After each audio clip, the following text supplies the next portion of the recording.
how did you decide to go into business? Why business? Why entrepreneurship? Yeah, no, when I was a kid here in Long Beach in Southern California, I was doing little businesses on the side Okay. all the time. So I was always entrepreneurial. I'm the oldest son in the family, and I just felt like that was what I wanted to do. In college, I did the same thing.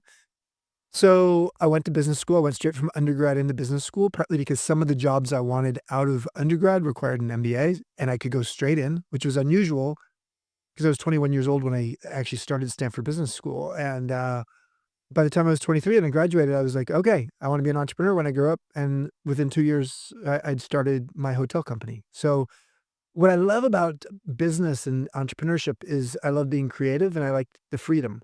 Um, so, if you make bad decisions, you are accountable for those decisions. And I don't mind that accountability. But I also want to have the freedom to not have to be answerable to anybody else. Was anybody in the family in business, or were you the My first? my I was really the first. My father started was a banker and was an executive in a couple companies, and then he started a real estate business at some point, but that was at that point I was already an entrepreneur. Did anybody inspire you? A lot of people inspired me from afar. I was always when I was young, I was very intrigued by Richard Branson and Virgin and Yeah. Herb Kelleher, the founder, the CEO for 37 years at Southwest Airlines.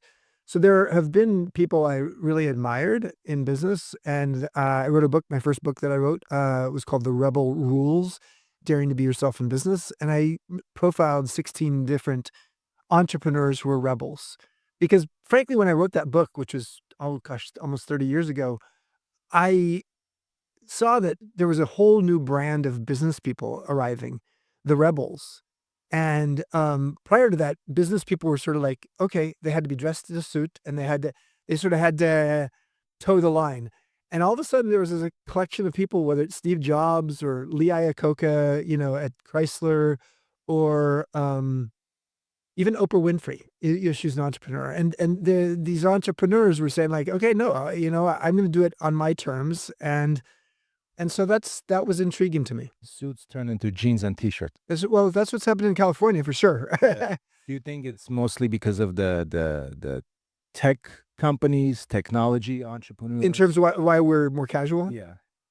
I think it's that. I think it's also the culture. The culture, in the U.S. is just less formal. Whether it's restaurants, casual dining restaurants Yeah. versus formal. Formal dining I restaurant. think we just live in a more casual culture, so I think that's part of it. I also think the youth, and tech has something to do with that. Uh, Youth, young entrepreneurs, feeling like, okay, I can wear whatever I want. I can wear a hoodie to work, and I'm going to work 20 hours a day, and so I think all of that has shifted it so that people don't get dressed like you do. Look at you. Look at you. You've monogrammed. I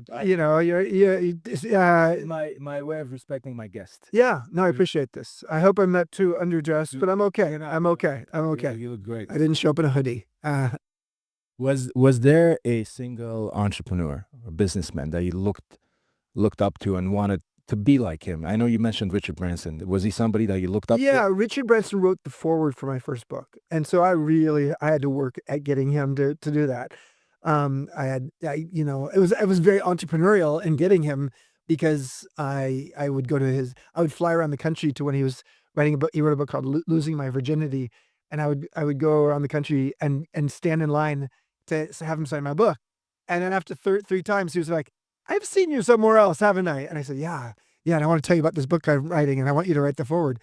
And ultimately he did. So I really, what I appreciated about Richard Branson more than anything was this idea that he tried a lot of things.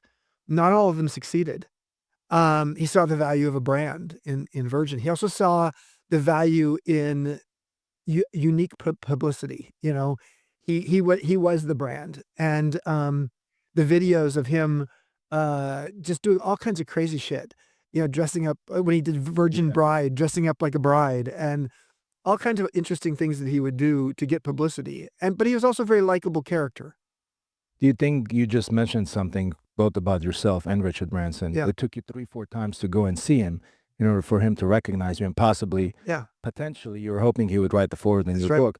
You think that's the unique part of an entrepreneur that a lot of people are missing? There's a grit and a resilience and an openness to just doing things that other people would say is just crazy or Learn stupid. that, or was that like something you had naturally in yourself? I guess I had it naturally because my mother is extremely conservative. She was like very, very, very, and both of my grandfathers both worked for the same company, 2 different companies for 40 years. They never had a second employer. My father was a bit of a rebel, so I learned a little bit of that from him, but he also towed the more corporate line for the first 25 years of his career. So, yeah, I was really just me. I was always a bit of an oddball on some level, and I think that to take that oddball nature, and especially to use some of my creativity and apply it to ultimately creating one of the first boutique hotel companies in the United States, was both entrepreneurship but creativity at the same time.